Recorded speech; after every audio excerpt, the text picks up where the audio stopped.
I'm standing in Santa Monica at a place that was once known as the Inkwell. It was the only part of the beach where African Americans once felt safe to gather. Cronkite News reporter Liam Barrett spent a day at the beach where surfers celebrated a man who broke the color barrier in their sport.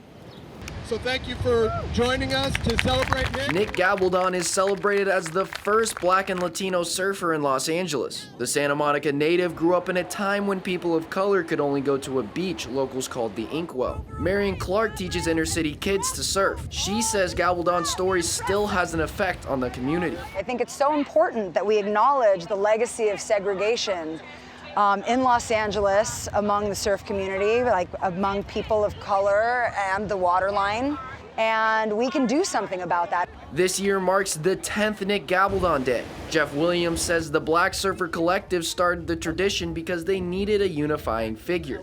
There were more severe race riots between the Blacks and Latinos, and I was like, well, this is the perfect way to get the communities together around a common person that we can all identify with.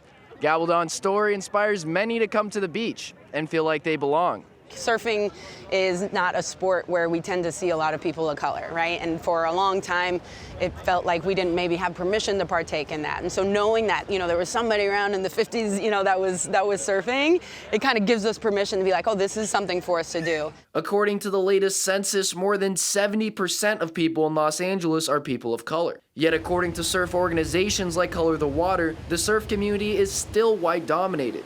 With these celebrations, they continue Gabaldon's legacy of diversifying the water. In Santa Monica, Liam Barrett, Cronkite News. Surf bus director Marion Clark says Nick Gabaldon Day embodies what diversity in the sports community should look like.